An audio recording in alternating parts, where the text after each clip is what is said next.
Hello, मेरा नाम है फ़हीम और ये जो वीडियो है एक क्वेश्चन के ऊपर है जो कि मेरे एक दोस्त ने कुछ दिनों पहले पूछा। उसने पूछा कि क्या हम रिएक्ट के अंदर मतलब जो JSX है रेंडर फंक्शन के अंदर हम रिटर्न कर रहे होते हैं उसके अंदर हम रिड्यूस यूज़ कर सकते हैं, यानी जो जावास्क्रिप्ट का रिड्यूस फंक्शन है। वैसे तो जनरली हम मैप यूज़ कर रहे होते हैं, मगर हम फिल्टर या रिड्यूस भी यूज़ कर सकते हैं। तो सबसे पहली तो ये चीज़ है जो अब वैसे तो मतलब कर सकते हैं, कोई इसमें मसला नहीं है। एक चीज़ वैसे आपको अपने ध्यान में रखनी चाहिए कि रिड्यूस अगर आप यूज़ करें तो मतलब आप किसी किस्म की कोई कैलकुलेशन या लॉजिक वगैरह आपने वहाँ पे ऐड की हुई है, क्योंकि मैप का काम होता है सिंपली सारे वैल्यूज़ को रिटर्न कर देता है। मतलब एरे से आप डायरेक्ट मैप कर देते हैं कंपोनेंट्स को। और फिल्टर में ये है कि आपने फ़िल्टर कर दिया, ठीक है, ये करना है नहीं करना। तो उसमें भी एक कंडीशन होती है सिंपल के मतलब इफ एल्स की कि ये करना है नहीं करना, ये करना है नहीं करना, तो सिंपल कोई मसला नहीं है। रिड्यूस में ये हो सकता है कि क्योंकि कस्टम कोड होता है आप खुद लिखते हैं, तो उसमें सिंपल इफ एल्स भी हो सकता है फिल्टर टाइप का, जो कि आप रिड्यूस को फिल्टर से रिप्लेस कर सकते हैं। या तो आपने कोई कॉम्प्लेक्स लॉजिक लिखा हुआ है जो कि मुझे नहीं पता कैसा है, नहीं ये आपको पता होगा। तो कॉम्प्लेक्स सा भी होता है, सिंपल सा भी हो सकता है, तो उसमें भी कोई मसला नहीं है। मसला डिफरेंट चीज़ों से आ सकता है जो जिससे आपको ध्यान में रखना है। तो सबसे पहले तो ये है कि अगर आपका कोड सही चल रहा है, सब कुछ सही है, कोई परफॉर्मेंस का इशू नहीं आ रहा, कुछ नहीं आ रहा, तो कोई ये चीज़ें सोचने की ज़रूरत ही नहीं है। ठीक है। अगर आपके परफॉर्मेंस में इशू आ रहा है या आपको लग रहा है कि स्लो है थोड़ा, तो आप सबसे पहले तो ये देखें कि जो कंपोनेंट है वो किस तरीके का है। मतलब कंपोनेंट टाइप या साइज़ कह सकते हैं। उसमें ये कि फॉर एग्जांपल मैंने जो यहाँ पे किया है, ये अगर सिर्फ इमेज है, मतलब मैंने एक कंपोनेंट बनाया हुआ है इमेज का, थंबनेल है, उसके अंदर पीछे इमेज टैग्स होंगे या कुछ डिव टैग्स वगैरह होंगी, तो उसमें ज़्यादा कुछ है नहीं। तो मैं रिड्यूस में अगर कुछ कैलकुलेशन भी कर रहा हूँ किसी तरीके से, तो ज़्यादा कोई फ़र्क पड़ता नहीं। ठीक है। और अगर ये कंपोनेंट बहुत बड़ा है और उसके अंदर भी उसके अपने इवेंट लिसनर्स वगैरह हैं, फॉर एग्जांपल एक अगर जो एडिटर होता है जिस पे ऊपर हेडिंग वगैरह WSIOMG पता नहीं कौन सा एडिटर कहते हैं, मतलब GUI एडिटर आप कह सकते हैं, इटैलिक बोल्ड वगैरह ये सारी चीज़ें करते हैं, इटैलिक वगैरह। तो उसमें ये होता है कि वो कॉम्प्लेक्स है, क्योंकि उस हर एक कंपोनेंट के अंदर उसकी पूरी लॉजिक है, कोड है, उसके अपने इवेंट लिस्टर्स है, ये सारी चीज़ें। तो सबसे पहले तो ये चीज़ है कि आपको इतनी सारी रेंडर करनी ही नहीं चाहिए। मतलब करना तो है रेंडर, मगर ये है कि अगर ये आप 100 एक पेज में रेंडर कर देंगे तो पेज तो बिल्कुल स्लो होगा ही होगा।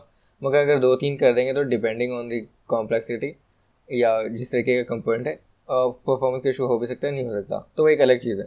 तो सिंपल कंपोनेंट है तो आपको सोचना है ही नहीं। ठीक है। दूसरी चीज़ जो ये है वो ये है कि आपका डेटा साइज़ क्या है, जो कि मैंने अभी बात की, मतलब डेटा साइज। अब यहाँ पे मैं 6 कंपोनेंट अगर कर रहा हूँ तो 6 तो बिल्कुल कुछ नहीं है, मतलब फ़ौरन से हो जाएगा, इसमें कोई सोचने वाली बात ही नहीं, रिड्यूस लगाएं या जो लगाएं।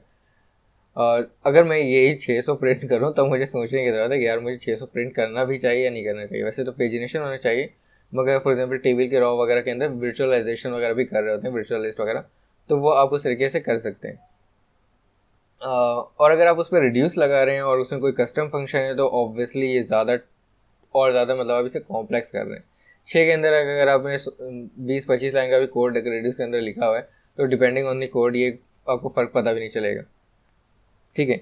और जो एक तीसरी चीज़ है जो कि मेरे ख्याल से है वो ये है कि आपने मतलब इवेंट लिस्टनर्स वगैरह को वो किया, मतलब सही तरीके से आपने की जो वैल्यू है वो सही से मतलब इंडेक्स यूज़ नहीं की हुई, सही से उनकी आईडी वगैरह है नहीं, क्योंकि वो फिर जब री रेंडर हो रहा होगा तो ये होगा कि उन कंपोनेंट्स को जो है रिएक्ट रेंडर नहीं करेगा जिनमें कोई चीज़ें चेंज नहीं हुई हैं।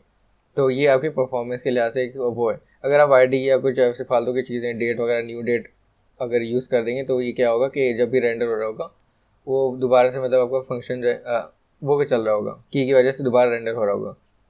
और एक चीज़ आपको ये भी अपने ध्यान में रखनी कि जो रिड्यूस का फंक्शन हमने लगाया है वो जब भी वो रेंडर होगा वो रिड्यूस का फंक्शन चलेगा। अब अज्यूम करते हैं कि आपने कर तो दिया और कॉम्प्लेक्स भी था, अब ये कि जो भी था अब ये परफॉर्मेंस का इशू आ रहा है रिड्यूस की वजह से, कंपोनेंट्स की वजह से नहीं। क्योंकि अगर आप मैप के ज़रिए भी कंपोनेंट्स में अगर मतलब कंपोनेंट ज़्यादा हैवी है और आप उसे करते हैं तो वो मैप से भी इशू आएगा। मगर फॉर एग्जांपल रिड्यूस में से आपने कैलकुलेशन की और वो कैलकुलेशन ऐसी है कि आप उसे वो कर सकते हैं, फिल्टर से वो कर सकते हैं, या ऐसी कैलकुलेशन जो हर बार नहीं हो रही। For example bar bar render के वक्त उसकी ज़रूरत नहीं है कैलकुलेशन दोबारा करने की, तो वही आप कर सकते हैं कि वो अपने पास एक आप पहले से जो स्टेट के अंदर जो है, स्टेट के अंदर जो आप डेटा रख रहे हैं, फॉर एग्जांपल ऐसे मैं एग्जांपल बताता हूँ। मैंने क्या किया था, एक असल में मुझे गूगल मैप के अंदर लोकेशन शो करनी थी, ठीक है। ये पॉइंटर है, ठीक है। तो मुझे लोकेशन शो करनी थी और डेटाबेस से जो एपीआई से लोकेशन की डिटेल्स थी वो इस तरीके से। मगर मुझे जो शो करना था वो एक टोटली डिफरेंट, मतलब एक जैसे लैटिट्यूड वगैरह की वगैरह थी, तो वो लेट यूज़ कर रहा था जो रिएक्ट मैप लाइब्रेरी या कुछ जो कुछ भी था। तो मैंने क्या किया, जब भी मैं एपीआई से डेटा ला रहा था मैं उसे एक बार प्रोसेस किया और उसे डायरेक्ट उसके बाद स्टेट के अंदर मैंने सेव किया। और एक बार मैंने स्टेट में सेव कर दिया तो मुझे ये जो प्रोसेसिंग है वो बार बार करने की ज़रूरत नहीं है। तो अगर ये काम आप कर रहे हैं रिड्यूस के अंदर, तो ये आप इस जगह पे मतलब एपीआई के बाद प्रोसेसिंग करके डायरेक्ट स्टेट पे कर दें और सिंपली यहाँ पे डॉट मैप आप लगा कर उसे चला सकते हैं।